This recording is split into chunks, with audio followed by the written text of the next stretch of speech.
하루의 기름문답 주날 제2주 두 번째 제3문답, 제4문답, 제5문답을 다시 한번 살펴보겠습니다.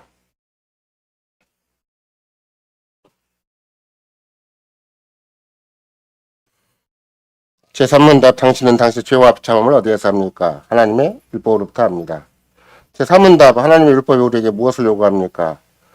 그리스도께서 우리에게 마태복음 22장에서 이렇게 요약하여 가르치십니다. 내 마음을 다하고 목숨을 다하고 뜻을 다하여 주 너의 하나님을 사랑하라 하셨으니 이것이 크고 첫째는 계명이요 둘째는 그와 같으니 내 이웃을 내 몸과 같이 사랑하라 하셨으니 이 두 계명이 온 율법과 선자의 강령이니라. 제5문답, 당신은 이 모든 것을 완전히 지킬 수 있습니까? 아닙니다. 나는 본성상 하나님과 내 이웃을 미워하는 성향이 있습니다. 예수 그리스도의 사랑하는 성도 여러분, 우리는 제2주에서 무엇보다도 죄가 무엇인가를 우리에게 질문합니다. 그냥 쉬운 말로 한다면 세상의 실전법도 생각할 수가 있고, 또 일반적으로 실전법 반대는 불문이라고 그래요. 그러니까 우리는 실전법 그러면 또 다른 걸 생각할 수가 있지만, 불문이라는 것은, 불문법이라는 것은 실제로 법에 일일이 제1조 1항 이렇게 얘기하는 바가 없지만 사회적으로 도덕적인 어떤 개념이나 그 사회가 공동으로 암묵적으로 동의하고 있는 것, 이런 것들을 불문이라고 하는 것인데, 우리나라 같으면은 예를 들면 육법전세는 없는 거지만 우리나라 가장 대표적인 불문율이 뭔 줄 아세요? 삼광오륜에 따른 대표적인 죄, 괘씸죄예요. 잘못 걸리면 이거 빼도 박도 못하고 아주 굉장히 곤란을 많이 겪는 것이 괘씸죄라는 것인데, 죄를 어떻게 정의할 것인가, 이런 것은 우리가 이런 경험이나 사회적 통념이나 아니면 어떤 인간의 기본적인 양심에 있는 어떤 도덕성이나 윤리성에 의해서 결정하는 건 아니에요. 우리는 나의 죄와 비참이 얼마나 심각한가는 반드시 성경적으로 정립할 필요가 있다. 그럼 뭔가 결국은 하나님의 율법으로부터 아는 것이죠. 그럼 하나님의 율법은 이게 하나님의 율법, 그러니까 그러지, 율자 빼면 뭐가 돼? 이게 하나님 법이죠. 이게 법을 어기면 이 죄가 되는 거예요. 법을 어기면. 물론 일반적으로 그 하나님의 법에 대해 전혀 인정을 하지 않고 자기가 법이 되는 것이 가장 큰 문제가 되긴 하겠지만, 우리가 매 주일마다 도서신에서 고백하는 것처럼 날마다 연약함의 죄가 있잖아요. 그러니까 적극적으로 하나님께 대적하거나 하나님을 반역하거나 하나님을 대항하는 건 아니라 한다 할지라도 또 매일같이 우리 안에 본성적으로 남아있는 매일같이 보면 연약함의 죄가 있다는 것이죠. 지난번에도 아이들과 같이 공부를 하면서 예레미야 17장 9절에서 만물보다 거짓되고 심히 부패한 것은 사람의 마음이다, 이런 말을 할 때 우리말로는 만물이라고 번역할 수밖에 없고, 또 번역해도 그게 틀린 말은 아니지만 이걸 좀 더 실감있게 번역을 하면 온몸에서, 이런 말이에요. 온몸에서. 머리도 죄되고 발톱도 죄가 되는데, 또 우리의 어떤 신경 조직이나 세포 하나라도, 또 심지어 우리는 DNA에도 죄가 있다 그러고, 또 그런 여러 가지 죄의 모습을 다양하게 설명할 수가 있지만, 만약 예레미야 선지자가 가르친 대로 한다면 온몸에서 가장 거짓되고 심히 부패한 것은 무엇인가? 사람의 마음이다. 그래서 그 몸 안에 사람이 사람답게 기능할 수 있는 그 영혼의 좌소, 그 마음, 사람이 가지고 있는 사람다운 가장 핵심적인 인격적 요소인 그 마음이 가장 부패했다. 그러니까 만약에 여러분과 내가 육신적인 차원, 의학적인 차원을 설명하기로 한다면 요새는 별 암이 다 있잖아요. 근데 마음이 암에 걸리는 거예요. 온갖 암이 다 있잖아요. 머리부터 시작했고, 지금은 의학이 발달하면 발달할수록 암이 더 자세해지고, 더 구체화되고, 이런 게 다 많이 있지만, 진짜 암이 걸린 것, 암자가 한자어로, 이제 앞에 설명을 뭐라고 하냐면, 못 고칠 암이에요. 암자라는 말이 그냥 적당한 것이 아니라, 못 고칠 암이라는 뜻이에요. 그러니까, 진짜 암은 뭔가 그러면, 그 사람의 마음이 암이다, 이렇게 생각하는 것이, 예레미야 선지자가 하는 말이에요. 안 고쳐져요. 웬만해서 안 고쳐져요. 또 우리가 지금 한참 원죄에 대해서 별시당에서 배웠는데, 세례로도 근절되지 않습니다라고 분명히 고백하잖아요. 종교적인 어떤 방법으로도 안 된다. 유일하게 그리스도의 구속의 은혜가 아니고 성신의 깨끗게 하심이 아니면 절대 죄 문제는 해결이 안 된다. 이게 이제 우리가 가진 기본적인 고백인 것이죠. 특별히 하나님의 율법이 우리에게 무엇을 요구합니까? 그럴 때 마음을 다하고 목숨을 다하고 뜻을 다하여 너희 하나님을 사랑하라. 이것이 크고 첫째는 계명이다. 이 말은 예수님이 처음 하신 말씀은 아니고 이미 신명기 6장에서 모세가 이스라엘 백성에게 한 말인 것이죠. 그때도 이미 이 앞에서 하나님의 언약의 법이 선포가 됐어요. 또 제가 지난 목요일 날 주로 강조해서 한 얘기는 뭐냐면 신명기는 무슨 책 다음에 있어요? 민수기 다음에 있잖아요. 물론 민수기는 출애굽기 레위기 다음에 있는 책이고. 그러면 이 말을 선포한 모세 당사자가 어떤 경험 하에서 마음을 다하고 목숨을 다해 힘을 다해 주되 하나님을 사랑하라고 했는가 그러면 민수기의 경험을 토대로 해가지고 출애굽의 이후에 광야 생활을 경험을 토대로 해가지고 드디어 마음과 목숨과 힘을 다해 주 너희 하나님을 사랑하라 이렇게 된 거예요. 그 말은 얘기는 무슨 얘기냐면 광야에서 날마다 모세가 주로 하는 일이 뭔가 모세란 이스라엘의 대목사가 하는 일이 무엇인가 그러면 날마다 장례식을 치렀어요. 그래서 아이들과 같이 계산을 해봤어요. 그게 60만 명을 계산해가지고 40년 계산하고 그리고 12지파 나누어서 한 지파 송씨 집안에서 몇 사람이 날마다 죽는가. 그때 기억을 하는 학생들이 있나? 하루에 몇 사람이 죽는다고 그랬어요? 50명, 40명이 죽어요. 그걸 모세가 날마다 장례식 한다고 생각을 해보세요. 그래서 이성에서 광야를 찍은 사진이 있는데 이전에 아마 김현수 선생이 직접 그걸 자료 모아가지고 한번 보여준 게 있을 거예요. 이성에서 광야를 찍으면 두 가지가 있어요. 하나는 텐트를 친 자국이 하나가 있고 또 하나는 돌무덤이 계속 엄청난 돌무덤에 군이 있어요. 막 고창의 고인들은 게임이 안 돼요. 자질한 모두 방법이 없잖아요. 사람이 죽는데 그것도 그냥 죽는 게 아니야. 병들어 죽거나 무슨 교통사고 나가 죽거나 불에 짐승이 와 쳐 죽거나 물론 미일하게 들짐승이 한 번 죽인 경우가 있는데 불뱀이죠. 불뱀.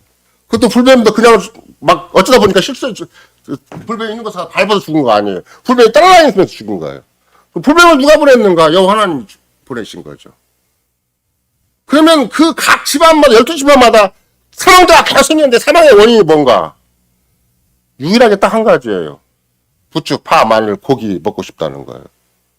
수상적인 예급적인 삶이 해결이 안 돼가지고 나 그거 먹고 싶은데 원망과 불평하다가 녹뱀을 달았음에도 불구하고 쳐다보지도 않고 계속 자기 고집스러운 그런 자기 인생을 고집하다가 그리고 다 불에 물려 죽은 것이고 그런 맥락에 생각을 해본다면 모세가 계속해서 하나님 말씀을 선포하기는 하지만 실은 날마다 장례식을 해야 되는 그런 비극을 모세가 어떻게 들었는가 그러면 그게 시편 90편이에요. 생각인 편이죠. 여러분이 시편 90편 읽으면 물론 100번 쳐본 찬송이에요. 우리는 아무리 급한 상황이라도 여호와 하나님의 손길이 계속 있고 은혜와 인자가 있는 거니까 너무나 신속히 간다. 그냥 어디서 보면 또 죽고 어디서 보면 또 죽고 막 이 집안 저 집안 계속 죽어나가요. 계속 죽어나가. 왜 죽는가 그러면 하나님의 말씀을 걸고있기 때문에 죽는 것이고 불평과 불만했기 때문에 죽는 거예요. 이런 모세가 다시 1세대는 다 죽어버렸어. 그래서 2세대 이제 다음 세대를 다 모아놓고 모압 평지에서 다시 얘기하는 게 신명기예요. 이 신명기잖아요. 다시 명령하는 거. 이 신명기예요. 그때 너희가 살 수 있는 길은 무엇인가? 마음과 목숨과 힘을 다해서 주를 사랑하지 않으면 니네 부모들처럼 다 죽는다. 땅에서 다 죽는다. 하나님의 징계를 받고 하나님의 저주를 받아서 땅에 죽는다고 한 것이 지금 이 말의 배경이에요. 그냥 우리는 매 주일마다 편안하게 앉아가지고 예수님께서 이렇게 우리에게 마음과 목숨과 힘을 다해 주네 하나님을 사랑하라고 말씀하셨던 얘기하지만 하나님을 사랑하지 않는 것이 너무나 체질화되어 있고 너무나 세속화되어 있고 너무나 온몸의 DNA 정도가 아니고 아까 같이 머리부터 발끝까지 철저하게 하나님을 거부하는 몸짓을 하고 있고 그 한가운데 가장 부패된 마음이 있어가지고 끝까지 하나님께 반항하고 원망과 불평을 하는 그런 인생사 속에서 모세가 차세대 제2세대를 향해서 너희가 마음과 뜻과 목숨과 힘을 다 주를 사랑하지 아니하면 봐라 너 광야에 다 죽는다 너네 부모처럼 이것이 이제 이 말씀의 배경이기 때문에 여러분과 내가 다시 예를 들면은 신명기 6장 18절에 모세가 이스라엘 백성에게 뭐라고 얘기하냐면 여호와의 보시기에 정직하고 선량한 일을 행하라. 그리하면 내가 복을 얻을 것이라. 다시 24절에 모세는 여호와께서 우리에게 이 모든 길을 지키라 명하셨으니 이는 우리도 우리 하나님 여호와를 경외하여 항상 복을 누리게 하기 위하심이며 여호와께서 우리도 오늘날 같이 생활하게 하려 하심이라. 오늘날 같이 우리말로 생활하게 한다 그 말이지만 살게 하려 하심이라 이렇게 말. 살게 하려 하심이라. 죽지 않고 살려면 여호와를 사랑하라는 거예요. 여러분 내가 사랑하라니까 나 사랑 않고 난 중간에 있을 거야. 나는 지금 문제가 있으면 나도 급하고 나도 힘들고 나도 괴롭고 나도 한 인생인데 나도 사랑받아야지 그러고 있으면 이미 죽은 거나 다름이 없어요. 마음과 뜻과 복수가 힘을 다해 주를 사랑하지 않냐면 할 일도 없고 해도 아무 소용이 없어요. 살아있어 살아있는 게 아니야. 오늘날 너희가 이렇게 살아있는 것은 아직 하나님의 은혜와 궁율이 있고 너희로 하여금 마음을 다해 뜻을 다해 목숨을 다해서 주를 사랑하도록 하기에 네가 살아있는 것이지 다른 이유로 살아있는 거 아니다.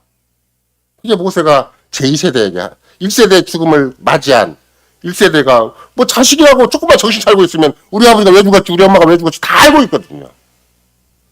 자기 집안에 이미 장례식이 충분히 얼마 전에 있었어요. 그것도 우리 아버지가 늙어 죽은 것도 아니고 병들어 죽은 것도 아니고 무슨 그 당시에 요새는 교통사가 많이 있으니까 그랬겠죠. 옛날에는 뭐 들락이나 무슨 다 밥이 죽은 것도 아니잖아요. 명확하게 하나님의 말씀을 거역하고 하나님 믿지 않았기 때문에 죽은 거예요. 자식이 다 알고 있는데 그러니까 그거를 이기는 방법은 무엇밖에 없는 것인가? 그냥 목숨을 걸고 주님을 사랑해라. 목숨을 걸고 죽게 매달려라. 목숨을 걸고 주를 의지해라. 이거밖에 없는 거예요. 네가 조금이라도 마음이 조금 미끄러지면 곧바로 네 조상 따라가고 네 부모 따라가서 그렇게 패망하는 인생을 살게 되는 거니까 그렇게 함부로 살지 말고 전심으로 그렇게 살아라. 눈꽃만큼도 딴 데 눈 돌리지 말고 마음 돌리지 말고 함부로 말하지 말고 함부로 행동하지 말고 함부로 마음 품지 말고 마음을 다해 목숨을 다해 뜻을 다해 주 너의 하나님을 사랑하라. 이런 말씀이 배경이 있어요. 이런 배경이 있어요. 그러니까 이런 거 나는 그런 맥락에서 하나님께서 언약의 법을 주실 때는 우리로 하여금 그냥 하나님도 적당히 이웃도 적당히 나는 나고 너는 넌데 그냥 우리끼리 큰 문제 없이 대과 없이 곧 이제 10월 지금 10월이잖아요. 그럼 11월 되고 12월 되면 연말 되면 모든 인사들이 하는 말이 뭐예요? 한 해도 대과 없이 잘 마무리하게 되고 뭔 대과가 없어요. 여호와를 사랑하지 않았으면 다 나갈 짓인데 해도 뭐 안 되는 짓이고 다 죽기를 눈앞에 두고 쓸데없이 인생을 보낸 것이고 세월을 보낸 것인데 그거 가지고 뭐 대과 없이 큰 문제 없이 1년을 다 보내고 다음에도 큰 대과 없이 보내자고 그런 소리 하면 절대 안 돼요. 새해는 새로운 날이 우리에게 허락됐다면 모세가 마치 신명기를 제시하듯이 다시 다음 세대가 되어서 다음 세대에게 할 말이 있다면 이런 거 나는 무슨 얘기 해야 되는 것인가. 눈을 절대 다른 데 돌리지 마라. 제1계명 앞에서 눈을 똑바로 주님을 향해서 늘 마음과 마음이 주님께 향하고 있고 가슴과 가슴이 주님과 늘 같이 동행하고 그래서 주님의 뜻이 아니면 주님의 영광이 아니면 주님의 나라가 아니면 절대 딴 데로 눈 돌리지 말고 마음 돌리지 말고 그렇게 살지 아니하면 너는 뭐 여차하면 뭐 내가 나 주님 좀 사랑하고요. 이건 좀 내가 살던 대로 산 것이 있으니까 나 좀 장난 좀 치고요. 그렇게 해버리면 이미 딴 데로 흘러가 버려요. 마귀한테 사정시 휩쓸려 버려요. 인간의 연약한 질성에 휩쓸려 버리고 눈에 보이는 수상사에 휩쓸려 버리는 게 인생인 것이지. 이런 거 내가 이렇게 튼튼한 존재, 강한 존재, 막 남다운 존재가 아니에요. 오전 시간도 말씀을 드렸지만 우리가 절대 착한 존재가 아니에요. 매력 있는 존재가 아니에요. 여차하면 금방 딴짓하고 여차하면 쓸데없는 인생을 살고 여차하면 악한 인생을 사는 것이지. 여차하면 모든 인간관계에 대해서 다 평가하고 살고 그렇지 상대방을 위해서 사랑할 준비를 하는 게 아니에요. 바울사들은 상대방을 위해서 사랑할 준비를 하라는 거예요. 헌신할 준비를 하고 자기를 비워서 키워고 상대방을 그리스도의 생명을 나눌 자로 키워고 세우라는 거예요. 뼈 중에 뼈로 세우라는 것이고 살 중에 살로 세우라는 거예요. 그것이 인간의 존재하고 하나님 이런 거 나를 더불어 얼굴 마주치고 살게 하시고 몸을 붙이고 살게 하시고 가장 중요한 뜻이니까 그렇고 어떻게든지 네 자신이 살이 달고 뼈가 닳고 오장육부가 다 녹아나들지라도 옆에 사람 살리고 같이 그리스도의 생명을 살리고 그게 네가 살아가는 목적이지. 지 혼자 다 자존심 챙기고 체면 챙기고 자기 재미 챙기고 행복 챙기고 안정 챙기고 그렇게 살 인생이 아니다라는 것이 바울 사도가 로마서도 가르치고 에베소도 가르치고 빌립보에서 가르친 거가 되는 것이죠. 따라서 여러분과 나는 가장 중요한 게 하나님과 관계가 가장 중요하다. 죄가 왜 무서운 것인가? 하나님 율법은 우리에게 뭘 요구하신? 하나님 율법을 요구하신 건 완전한 관계를 요구하시잖아요. 그죠? 완전한 관계. 그 완전한 관계라는 게 무엇인가? 흠과 티가 없이 막 내 혼자 막 입상 수도해가지고 막 혼자 자기 인격을 절삭탕마하고 막 혼자 고군분투해갖고 아무 잘못이 없는 사람으로 다 성인고자처럼 살아는 말인가? 아니잖아요. 철저하게 그리스도를 인정하고 철저하게 복음을 인정하고 철저하게 하나님 말씀을 인정을 하고 네가 하나님 말씀 앞에서는 진짜 생각하는 것이 그렇게 쉽지가 않으니까 너 자신을 부인하고 주를 끝까지 자기 십자가를 지고 주를 따르지 아니하면 한순간도 너는 그리스도인답게 살 수가 없고 인간답게 살 수가 없는 것이다. 그러니까 오직 그리스도인으로만 살아라. 그리스도에 속한 자로만 살아라. 오전 시간에 말씀드려 한다면 사랑의 빚진 자로만 살아라. 구속의 사랑에 대한 빚진 자로만 살아가라. 뭐 자꾸 따지지 말고 이것저것 따지지 말고 왜 이건 안 돼요 막 이렇게 따지지 말고 무조건 사랑의 빚진 자로만 살아라. 구속의 은혜를 내 죽을 때까지 갚아도 갚지 못하는 그 구속의 사랑을 내가 갚지 못하는 자로 난 누가 나한테 진짜 세상에 가장 고치거리가 나한테 맡겨진다 한다 할지라도 나 사랑의 빚진 자로 처신하겠습니다. 그 주님께 다 맡기는 거예요. 주님께 하라는 대로만 하는 거예요. 제가 이번에도 김성수 목사를 만나서 물론 그 당시에 참 남다르게 그분이 우리를 가르쳐 주셨고 또 그분이 정말로 좋은 교훈을 이렇게 남겨주셨는데 우리 동기 중에 한 사람이 이미 죽었어요. 조동희 목사라고. 그것도 캐나다까지 이민까지 갔는데 그래서 뭐 교회를 개척하다가 어떻든지 너무 과로사가 됐든지 아니면 죽었는데 그 친구가 캐나다 이민 가기 전에 서울 강동구에다가 교회를 개척을 했어요. 근데 우리 동기들도 다 가고 하필이면 그 강동구 교회 개척할 때 설교하는 분이 누구냐면 김성수 목사예요. 제가 김성수 목사 만나서 목사님이 그때 설교한 내용을 내가 기억하고 있습니다. 예? 목사님이 하신 설교를 제가 지금도 기억하고 있다. 그러니까 주변에서 다 놀란 거죠. 제가 뭐라고 그랬는데 목회만큼 쉬운 것이 없다고 말씀하셨다. 왜 목회만큼 쉬운 것이 없다고 말씀하셨는가? 주님만 따라가면 되니까. 딴짓하지 말고 주님만 따라가면 되니까. 그 당시에 목사님이 교회 개척하는 후배 목사를 놓고 목회만큼 쉬운 것이 없다. 주님 하라는 대로만 하면 된다. 딴짓하지 말고 주님 하라는 대로만 하면 된다. 옆에서 이제 다른 뭐 선교사도 있고 뭐 다른 신학 교수도 있고 그런 사람들이 속으로 쓰죠. 왜 속으로 쓴가? 지난 코로나 직전에 교회를 해산시켰거든요. 김성수 목사. 속으로는 저게 뭐예요? 이렇게 묻고 싶은 거죠. 왜 당신은 교회를 해산시켰습니까? 옆에서 이제 그 또 다른 동기는 목사님 그게 하면 안 되는 거 아니에요? 막 진짜 대놓고 얘기를 하는 거예요. 교회 해산하면 안 되는 건데도. 그럼 지금은 어떻게 하고 계세요? 간신히 이제 교인들이 하도 우리 다른 데 갈 데 없다 그러니까 그냥 방 안에 앉아가지고 설교문 작성해서 한 장씩 준다고. 그러니까 내가 뭐가 똑똑하게 중요한 게 아니에요. 뭐 잘나고 본다는 게 중요한 게 아니에요. 정말 주님이 하나님 대로 듣게 매달려 살아가는 것인가? 정말 마음과 뜻과 목숨과 힘을 주고 사랑하고 살아가는 것인가? 소망적으로 살아가는 것가 중요한 것이지. 그분도 내대로 하면은 서울대학교 출신이고 유학도 갔다 왔고 남다르게 성경도 가르치고 지금도 저는 그때 배움받은 성경 때문에 교육교회에서 훨씬 더 성경을 더 잘 배울 수 있게 되었고 근데 막상 교회 현실로 들어가면 그게 우리 마음대로 우리 뜻대로 우리 생각도 잘 안 되는 거야. 그 교회만 안 그러냐? 교회만 그러냐고. 내 인생도 내 가정도 그럴 거 아니에요. 하나도 뜻대로 된 것이 있고 하나도 마음대로 된 것이 있냐고. 정말 저도 뭔가 그래도 좀 바람직하게 된 것이 있다면 주의 은혜일 뿐이고 주의 크신 자비와 공일 뿐인 것이지. 그러니까 모세가 필토하듯이 한 얘기를 여러분과 내가 매주마다 듣고 있는 거예요. 마음과 뜻과 목숨과 힘을 다 주로 살아가는 말은 모세가 필토하듯이 한 얘기예요. 자기 다음 세대를 향해서. 자기도 이제 죽게 되죠. 1세대를 끌고 온 사람이긴 하지만. 그게 그렇게 못 사니까 사람들이 자꾸 딴짓하고 또 다른 마음 품고 헛되이 살아가니까. 그래서 여러분과 나는 그 하나님과 관계라는 것이 온전한 관계, 정말 사랑의 관계, 전적인 사랑과 헌신의 관계가 아닌 한 하나님 그걸 인정하시겠는가? 이런 거라도 누가 옆에 나하고 같이 평생 살겠다고 하는데 건성건성 사랑하고 지 볼일 다 보고 딴짓만 하고 있으면 천녀 같은 짓만 하면 그런 여자를 내 분에서 데리고 살겠어요? 남자라면. 남자가 혼자 바람만 피고 다니고 카사노바처럼 살고 다니는데 그런 남자를 내 남편을 모시고 살겠냐고. 여호와 하나님이 당신 언약 백성들이 오늘 읽은 이사야 선지자 말한 것처럼 제가 행복한 종자들이고 평생 배반한 사람들이고 그런 사람들께서 당신의 아들을 주면서까지 모으셔서 사랑을 했다면 그 사랑이 우리 사랑과는 많이 달라요. 우리는 그냥 우리끼리 가능성 있는 사람 데다가 옆에 두고 사랑했느니 안 했느니 결혼한 것이고 여호와 하나님이 당신의 백성과 언약을 맺으셔서 당신의 독생자를 이 땅에 우리에게 주실 때는 그 사랑은 우리가 생각하는 어설픈 사랑이 절대 아니에요. 그 사랑을 주실 때는 그 책임을 반드시 져야 되는 거예요. 그 사랑에 대한 반응을 반드시 해야 되는 것이지.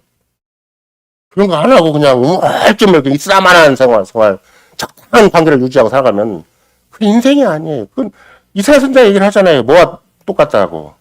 오늘 시편 기자에서도 말이나 노새같이 살지 말고 동물처럼 살지 말라고. 동물처럼 살지 말으라고. 동물도 제 지혜비는 알고 직분은 아는데 지가 어디 가면 밥 얻어먹을 때를 아는데 내가 그렇게 너희를 감싸고 내 자녀를 키웠는데 너희는 지금 무슨 짓 하고 있는가. 이게 이사야 선지자가 이스라엘 백성에 하여서 한 얘기잖아요. 그런 맥락에서 그런가 나는 죄라는 것은 하나님과 관계를 깨뜨리는 것이다. 근데 이 죄를 이기는 방식은 무엇밖에 없는가. 바울 사도 표현해 간다면 구속의 사랑에 대한 빚진 자로 살아가는 길밖에 없는 것이다. 우리는 머리부터 발끝까지 핵이라도 조금이라도 여유가 있고 기회가 있고 그것이 그나마라도 건강하다면 온 힘을 다해서 온 생각과 마음을 다해서 주를 사랑하는 것으로 이웃을 사랑하는 것으로 답을 해야 되는 것이지 그것이 아닌 것 같고 자꾸 현실을 가름하려고 그러고 다른 핑계나 원인을 자꾸 살짝 쌓고 그래버리면 그건 개만도 못하고 돼지만도 못하고 말이나 노새만도 못한 것이다. 이게 시편 기자나 실은 이사야 선지자가 계속 가르치는 바가 되는 것이죠. 결국은 개혁자들이 얘기를 할 때 800km 그 당시에 종교개혁 당시에 카톨릭 전체 세계에 대해서 기본적인 배경이 되었겠지만 카톨릭의 문제는 뭐였겠는가 그러면 그게 뭐예요? 한마디로 표현한다면 성경이 가르치는 이론을 놓쳤다. 성경의 복음을 놓쳤다. 카톨릭은 전부 거기에 막 기라성 같은 사람이 얼마나 많겠어요. 층층시하로 교황부터 사제까지 생각하고 스나들까지 생각을 하면 선생들이 너무나 많은 거예요. 이사야 상대도 마찬가지예요. 언약 백성들이 오전에도 말씀드렸지만 율법사, 서기관, 바리새인 그런 사람들 합쳐가지고 당대 이미 역사적으로 이사야서에 딱 판치고 있었을 텐데 그 누구도 여호와 하나님 앞에서 우리가 마음과 뜻과 목숨과 힘을 다주고 사랑해야 된다는 것을 가르친 사람이 없어요. 자기 체면 챙기고 자기 욕심 챙기고 자기 주변만 챙기고 자기 가정이나 인생만 챙겼지. 오늘날 제가 계속 강조하는 것처럼 만유가 그리스도에서 어떻게 통일되는 것인가. 그리스도가 왜 하필이면 교회를 당신의 몸이라고 그랬고 우리를 당신의 교회에 살아있는 지체로 부르셨는가. 이런 것은 누가 가르치겠어요. 한국교회가 어디에서 가르치겠어요.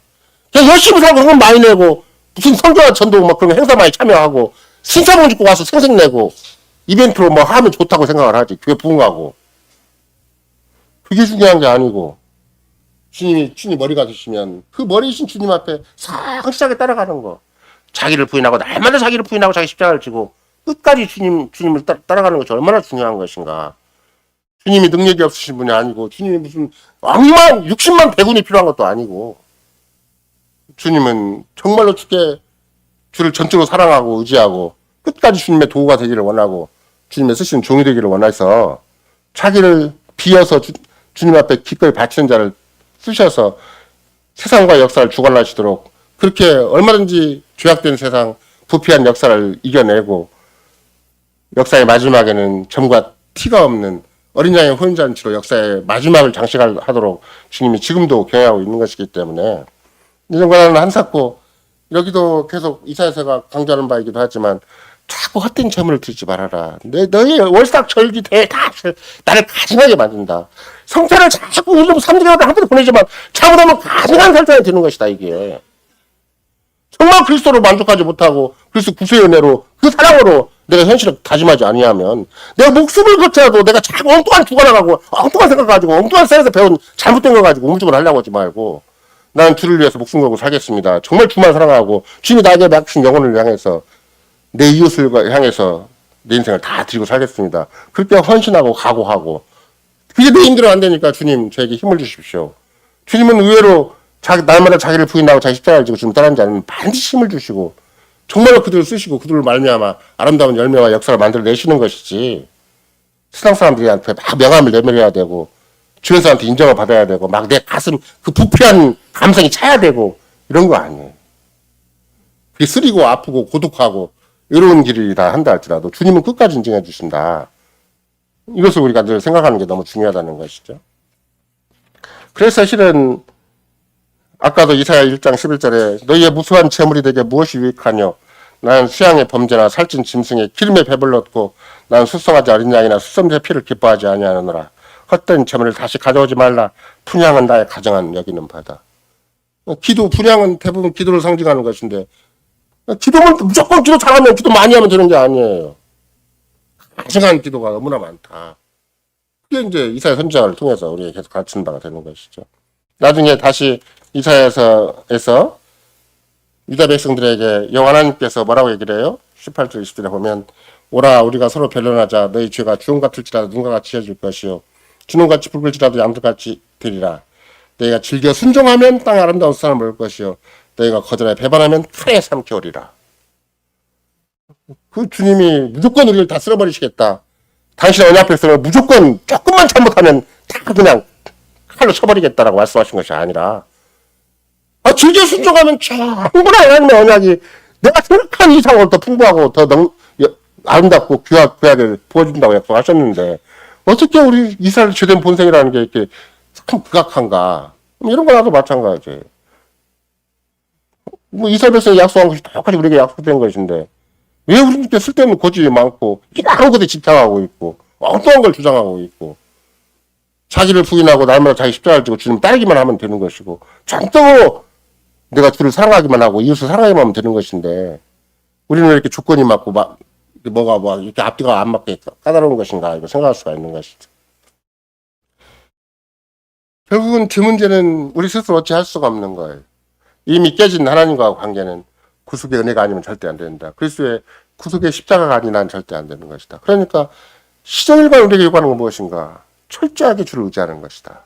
철저하게 십자가를 의지하는 것이고 철저하게 주님의 약속을 의지하는 것이지 우리가 너는 잘했고 너는 못했고 이런 문제가 절대 아니에요.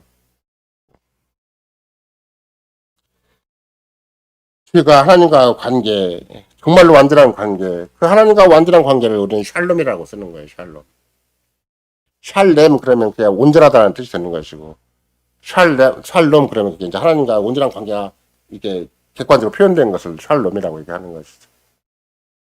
유대인들이 잘못 써가지고 또 전 세계적으로는 엉뚱하게 오해되기도 했지만 유대인들의 인사가 이렇게 됐다는 게 그것도 아우슈비츠 들어가기 직전에 자기 집안 식구들한테 이렇게 했다는 거예요. 이게 뭐예요? 눈빛으로 인사하는 게 샬롬이라고 인사하는 거예요. 여호와께서 당신에게 평강을 칼퇴시로 들어가는데 깨 다 벗고 이빨 다 뽑히고 금제빨 다 뽑히고 그 가스로 들어가는데 뒷사람을 향해서 샬롬이라고 표시하고 들어갔다는 거예요. 유대인들이 뭘 몰랐어요. 왜 히틀러한테 이렇게 우리가 죽어야 되는 걸 몰랐어. 이스라엘은 전체가 역사 속에서 왜 하나님 앞에 이렇게 무서운 일을 당해야 되는 걸 모르듯이 오늘날 수많은 교회 수많은 신자들이 왜 이렇게 어렵게 힘들게 살아야 되는 걸 모른다면 과거 유대 역사와 똑같은 것이고 유대인의 역사와 똑같은 것이죠. 그러면 여러분과 내가 잘 헤아려서 진짜 중요한 것은 구속의 은혜를 철저하게 의지하는 것이다. 바울사도 얘기한 것처럼 부부싸움을 하더라도 구속론이 필요하고 성신론이 필요하고 거기에 교회론이 필요하고 거기에 종말론이 필요하다고 얘기하듯이 복잡해 여러분과 싸움을 하려면 그래서 자식 하나 뭐라고 그러려도 신학적으로 다 정리가 돼서 뭐라고 해야 되는 거예요. 욱하지 말고 신앙 고백으로 뭐라고 해야지, 신앙 고백으로. 그리고 끝까지 사랑의 빚을 진 자로 처신해야 되는 것이 이런 거 내 삶의 방법이고, 그게 부부간이 됐든 부모와 자식 간의 관계가 됐든 직장의 현실이 됐든 우리에게 주어진 시간과 공간 속에서는 그렇게 살라고 얘기하시는 거예요. 그러면 그것이 세상이 알아주지 않고 심지어 천만이 날 두려치를 한다 그래도 주님은 그걸 통해서만 당신의 역사를 이루어가시겠다는 거예요. 그런 신앙 고백과 그런 사랑의 빚으로만 빚진 자로서의 처신하는 자를 통해서만 당신의 위대한 재창조의 세계, 위대한 사랑의 세계를 이루어가겠다고 말씀하시는 거니까, 아, 우리가 얼마만큼 복된 자리에 부름받았는가, 얼마만큼 영광스러운 자리에 부름받았고, 세상에는 나눠주지 않고 옆 사람만 나눠주지 않는다 할지라도 주님은 나 같은 인생을 쓰셔서 얼마나 위대한 작업을 하고 계시는 것인가, 그걸 충분히 해야 할 수가 있는 것이죠. 그래서 다시 이사야 11장만 본다 할지라도 거기는 정말 죄 때문에 하나님 심판이 임하고 있고 포로로 끌려갈 것이고, 정말 이방인의 칼에 다 자기 조상들이 다 쓰러지고, 물론 광야에서도 하나님 언약백성들이 그냥 그렇게 여호와 하나님 치신 방법론이 있었잖아요. 불뱀이라는 그런 것에 의해서 철저히 망하기도 했겠지만, 이스라엘 역사 속에서는 뭐 아수르한테 당한 것이고 바벨론한테 당한 것이죠. 이사 선지자 당대에 보면은 결국은 뭔 어떤 현실을 내다보고 하는 것인가, 아수르한테 당하는 걸 내다보고 하시는 것이고 바벨론한테 내다보고 하는 것인데, 그 아수르와 바벨론의 침략을 뭐라고 한 거예요? 칼의 삼켜울이라고 얘기해요. 칼의 삼켜울이라. 아무리 집안에서 자기 부모와 자식 간에 막 우리 행복한 가정을 이루려고 해도 통째로 하나님의 교회가 잘못되겠으면 뭐 어떻게 되는 것인가? 다 칼의 삼켜울이 생기는 거예요. 그럼 오늘날은 설마 오늘날 또 전쟁이 있을까? 그렇게 생각할지는 모르겠지만 진짜 전쟁 기운이 사방팔방 오잖아요. 막 이스라엘은 지금 난리가 났잖아요. 어제도 잠깐 뉴스를 보니까 뭐 이스라엘하고 옆에 그 팔레스타인 해방기구가 뭐하고 싸우는 것이, 아, 저렇게 그냥 서로 그냥 절치부시 뭐 하는 상담이에요. 오랜 세월 서로 지역과 상대방을 치기 위해서 준비를 해온 거예요. 그렇게 이스라엘은 절대 공격하지 못하도록 엄청난 시멘트 담을 쌓아놓고 이것만큼은 절대 공격하지 못할 것이라고 생각을 했는데, 그걸 부수기 위해서 나머지 세력은 집중적으로 수년간 동안 연구를 했어요. 동시에 막 거의 해치다시피 공격해보니까 이스라엘은 또 속수무책이 되죠. 그럼 필요했는 역사가 그러면 이스라엘과 아랍 속에만 있는 것인가? 그렇지 않아요. 주님의 교회가 정상적으로 주님을 사랑하지 못하면, 정상적으로 주님과 관계 속에서 하나님의 평강을 내가 붙들지 못하면 이런 거 나도 예외가 아니에요. 마치 제1세대 속에서 신명기에서 이스라엘 백성 제1세대를 모아놓고 우리가 아직 잘못하지 않았는데 우리 조상이 잘못한 것을 외비한테 뒤집어 씌웁니까? 이게 항의할 수 있는 문제가 아니잖아요. 제1세대에서 마음과 뜻과 목소리가 힘을 줄 사랑하고 절대 아드나이 엘로 헤이노 아드나이 에하드라서 여호와 하나님은 유일한 하나님이니까 절대 이방신 막 휘마 벌리고 다니 신도 쫓아다니지 말으라고 처음부터 얘기한 거예요. 여호와 하나님은 유일하신 하나님이다. 그분만을 사랑하고 그분만을 의지하고 그분만을 바라보고 그분의 명령대로 살아야지. 돈신 세상의 신 막 쫓아다니면서 은퇴신 뭔신 쫓아다니면서 자기 인생 거기다 맡기고 살지 말으라고. 그게 아도나이 에하드라는 말이 그런 말이에요. 모세가 그렇게 단호하게 말한 것이지. 그냥 이스라엘 백성이 생각하고 유대인들이 생각하듯이, 또 히틀러한테 죽은 유대인들이 생각하듯이 여호와 하나님은 유일신이야, 그러니까 예수 안 믿어도 되고 유일신만 믿으면 돼, 요 따위로 생각해갖고 히틀러한테 철저히 당한 거예요. 그리스도를 인정하지 않으니까, 생활 속에 그리스도를 인정하지 않으니까, 생활 속에 죄인인 걸 모르니까, 생활 속에 그리스도의 구속을 모르니까 유대인들이 히틀러한테 당한 거예요. 이건 여러분과 나도 마찬가지예요. 생활 속에서 그리스도를 붙잡지 않으면, 생활 속에서 그리스도를 사랑하지 않냐면, 생활 속에서 그리스도를 주로 모시지 않냐면 우리 인생도 마찬가지인 거예요. 돈의 노예가 되고 세상의 노예가 되고 자기 정욕의 노예가 되고 인생이 끝나버리는 것이지 편한 인생이 아니에요. 그런 맥락에서 하나님과 관계를 깨트리고 그걸 회복할 수 있는 유일한 길은 그리스도 구속의 은혜밖에 없다. 그게 여러분과 내가 자꾸 새겨야 될 문제예요. 마음이 조금 슬프고 괴롭고 뭐 집안에 자꾸 누군가 괴롭히고 뭐 직장에 누가 괴롭혀도 그 상대를 향해서 자꾸 마음이 가지 말고, 사람을 향해서 환경을 향해서 핑계대고 그것에 속상해하지 말고 그리스도를 붙잡을 준비를 해야 돼. 그리스도 구속의 은혜가 나한테 있는 것이다. 세상 현재이나 장래이나 절대 나를 그리스도 안에 있는 하나님의 사랑에 끊을 수가 없다. 그게 바울서 로마서 가르친 거잖아요. 내가 그래서 사랑만 붙들면 다 해결된다 이렇게 얘기하는 거예요. 물론 해결된다는 것이 세상적인 방식은 아니겠죠. 현재이나 장래이나 그 어떤 것도 이 세상의 어떤 권세와 힘도 그리스도 안에 있는 하나님의 사랑에서 나를 끊을 수가 없어요. 그럼 그리스도를 붙드는 것이 할 일이고, 그럼 문제가 사사건 것마다 그리스도 사랑하는 것이 답이고, 마음과 뜻과 목숨과 힘을 다해서 사랑하는 것이 우리 인생의 해결책이 되는 것이지. 무한 사람에게 기대할 거 있고 세상에 기대할 게 있다고. 그 우상숭배밖에 안 되는 것이고, 그거 마귀적인 세계밖에 안 되는 것인데, 그걸 함부로 자꾸 이것 받아들이고 저것 받아들이고 이것 생각하고 저것 생각하고 우리끼리 그렇게 대단한 문제가 전혀 아니라는 것이죠. 본성적으로 하나님과 이웃을 우리는 미워하는 성향을 가지고 있다.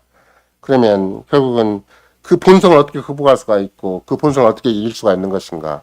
딱 한 길밖에 없어요. 철관 그리스도를 매달리는 거예요. 그리스도를 의지하는 거예요. 문제에서도 상대방 현상 사람에게 자꾸 핑계대고 원인되고 자꾸 그런 걸 따지지 말고 살아계신 주님 앞에서 주님 내가 어떻게 해야 됩니까? 나 주님을 사랑합니다. 주께 모든 걸 맡깁니다. 고백하고 끝까지 자기 주님 앞 살아계신 주님 앞에서 자기 할 일을 찾아야 되고 뜻을 기다려야 되는 것이지. 이것저것 자기가 다 인생 자기 혼자 다 벌려놓고 주시지 못해갖고 막 자기가 짤짤내면서 주님 이것 청소해 주십시오. 이것 청소해 주십시오. 이 문제를 저 문제 주십시오. 그런 문제가 전혀 아니에요. 마음과 뜻과 목숨과 힘을 다해 주고 사랑하면 그게 답이에요. 그게 우리 인생의 정체성이고 그게 우리 인생의 보람이고 그것이 진짜 주님과 관계가 돈독할 뿐만 아니라 주님이 이 땅에 우리를 두신 그 아름다운 뜻과 영광이 충분히 확인될 수 있는 근거가 되는 것이죠. 샬롬이라는 말은 완전이라는 뜻이기도 하고 그 완전이라는 말은 그 무엇보다도 우리말로는 그 마음과 뜻과 목숨과 힘을 다하라는 말로 했기 때문에 동사형으로 되어 있지만 지난번에 말씀드린 것처럼 이 명사에 붙은 올이라는 말이라고 그랬잖아요. 그러면 명사의 최상급의 표현을 최상급은 되게 형용사에서 표현하는 것이죠. 근데 명사에 최상급을 붙이는 것은 그렇게 낯선 용어 표현법이 그 낯선 표현법이 있기는 하지만 그런 히브리적인 차원에 있어서는 그게 가장 아름다운 표현이고 가장 최상급의 표현이다 생각을 한다면 오늘 이사야서 11장에 뭐라 그래요? 완전한 조화를 이루는 세계를 표현할 때 우리가 늘 이사야서 11장을 얘기하는 것인데 일반 복음주의자에서나 신학자들은 우주적인 평화라고 얘기를 하죠. 어린 양과 늑대가 함께 거하고 표범이나 그런 어린 염소가 함께 거하고 송아지와 어린 사자가 함께 거하고 독사의 손에 어린아이가 손을 넣어도 물지 않고 뭐가 해결된 거예요? 모든 피조개하고 사람과의 대립이 해결된 거죠.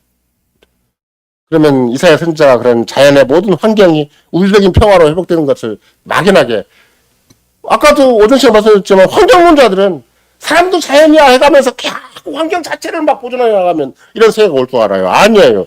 사람 자체 환경을 파괴하는 당사자가 또 가장 악한 환경이 사람이기 때문에 사람을 고쳐내지 않으면 절대 환경이 온전할 수가 없고 피조개가 온전할 수가 없는 것이죠. 그러면 사람을 고치는 방식, 사람을 원형대로 회복하는 방식은 뭐밖에 없는가? 그래서 구속밖에 없는데 환경론자들은 그래서 구속 없이 환경을 보존하겠다는 거예요. 구속 없이 환경이 보존된 세상을 한번 누려보겠다는 거예요. 사람도 자연의 한 부분이다 이렇게 얘기를 해가지고 그런 방식으로 논리를 전개하고 그러면 또 솔깃하게 사람들이 넘어가요. 또 그렇게 해서. 아무리 강한 육식동물이고 그런 곰과 사자 같은 그런 동물이라 한다 할지라도 더 이상 사람을 대적하지 않고 사람의 어린아이의 손에 이끌려서 자연스럽게 움직이는 대평화의 세계, 대평강의 세계는 궁수로 뭐가 되는 것인가? 사람과 하나님 사이의 평강이 오는 거예요. 이런 거라도 끊임없는 갈등과 문제가 어디서 오는 것인가? 물론 본의 없고 몸에 건강이 안 좋아서 문제가 생기기도 하지만 모든 관계는 다 부부간의 문제고 부모와 자식 간의 문제, 사회적 인간관계의 문제죠. 왜 그게 불안하고 그게 힘들고 그게 괴로워요? 왜 그것 때문에 사람이 암도 걸리고 별짓 다 하냐고. 그러니까 그리스도를 소망하고 그리스도 안에서 뼈 중에 뼈, 살 중에 살로 가는 길은 답이 없는 거예요. 그 뭘로 답을 할 수 있겠어요? 나도 안 바뀌는데 내 역사를 어떻게 바꿔요? 그리스도 안에서 그 신비한 말씀과 성신으로 당신 교회를 통해서 하나님이 친히 삼위 하나님 친히 이루어가시는 이런 위대한 재창조의 역사, 구속의 역사, 이런 사랑과 은혜의 역사가 아니면 그 무엇로 우리 인생을 다 말할 수 있겠는가. 그러니까 어떤 문제를 생각할지라도 바울 사도가 에베소서를 가르친 것처럼 부모 문제를 생각하라고, 부모 자식 문제를 생각하라고, 직장 문제를 생각한다 할지라도, 총과 노예의 관계를 생각한다 할지라도 그리스도와 그의 몸인 교회와 관계를 생각하지 아니하면 진정한 답은 아닌 것이다. 그럼 내가 하는 일이 부부싸움을 하더라도 이 그리스도와 교회의 관계를 반영해서 부부싸움을 하고 있는 것인가? 구속론을 가지고, 기독론을 가지고, 성신론을 가지고 싸우고 있는 것인가? 그 잘 생각을 하시는 거예요. 하나님 말씀을 가지고 싸우고 있는 것인가? 신앙 고백을 가지고 싸우고 있는 것인가? 아니면 또 그 못난 지저분한 자존심 하나 세우고 그거 갖고 밀당하고 있는 것인가? 똑같이 망하는 짓 골라서 또 불뱀을 물리는 짓을 하고 있는 것인가? 불뱀 물리는 짓 그런 거예요. 자기의 고집을 하면 자기 죄를 끝까지 붙들고 있으면 불뱀이 계속 무는 거예요. 불뱀이. 노뱀을 쳐다보라고 해도 노뱀을 안 쳐다보는 게 인간의 죄된 본성이기 때문에. 그러면 이제 1세대가 다 망하듯이 내 인생도 헛되이 살아버리고 아무 가치도 없고 실천적으로 그리스도를 부인하고 살아가고 그리스도를 버리고 살아가는 인생 앞에 하나님이 답이 없는 거죠. 하나님은 그 어떤 문제에 대해서 굉장히 인자로우시고 은혜로우시고 한없이 자비로우신 분이지만 그리스도를 부정한 자에게는, 그리스도를 버리는 자에게는 답이 없어요. 하나님의 저주와 심판만 남아있는 것이죠. 반대로 그리스도 구속의 은혜를 인정하기만 하면 모든 죄를 완벽하게 덮어주시고 완전히 사해주시고 죄를 한 번도 안 주자처럼 성대해 주시고 그리스도의 신부로서 점과 티가 없이 어린 자의 혼자인치로 우리를 이끌어 가시는 분이 그분이시기 때문에 이런 거는 한사코 우리의 생활 속에서 기도론이 중요하다. 생활 속에서 교회론이 중요하고 생활 속에서 성신론이 중요하고 생활 속에서 하나님 말씀이 변함없이 내 삶의 새로운 해결책이 되고 새로운 가능성이 되고 그렇게 해서 정말로 성신을 의지할 때마다 얼마든지 자기를 부인하고 시대가 질 수가 있고 죄된 사랑의 빚진 자로서의 내가 잘 처신할 수가 있고 나같이 힘없고 아무것도 아닌 자 세상에 버림받은 것과 똑같은 인생인데도 불구하고 주님은 날 써주신다. 이런 확증을 충분히 가질 수 있는 것이 이런 거 내 인생이기 때문에 함부로 포기하지 말고 함부로 그냥 우물쭈물하지 말고 함부로 쉽게 살려고 하지 말고 마지막 죽는 순간까지 나는 주님을 향해서 끝까지 이 신앙 고백으로 살겠다. 이 사랑으로 살겠다고 해야 주께서는 우리를 궁히 여기셔서 우리가 갖지 못한 위대한 능력을 당신이 그리스도로 예비된 그 풍성한 부와 재산을 충분하게 우리 주시는 것이지. 그렇지 않으면 우리도 모르는 사이에 세상 그냥 조금 맛보다가 끝나고 내 어설픈 인생 자존심 하나 만족시키다 끝나는 것이고 인간 체면 세우다가 끝나는 것이죠. 이런 맥락에서 이런 거 나는 결국은 주께서 친히 우리에게 일찌감치 약속하신 그런 샬롬의 세계로 지금도 우리를 인도하신다. 점과 티가 없는 온전한 세계로, 완전한 세계로. 그 완전한 세계, 온전한 세계라는 것은 인격적인 일치가 있는 것이고 사랑이 충만한 것이고 거기에는 더 이상 죄가 용납될 수 없는 것이고 거기에서는 그리스도로만 충만한 것이고 삼위 하나님의 영으로만 충만한 것이다.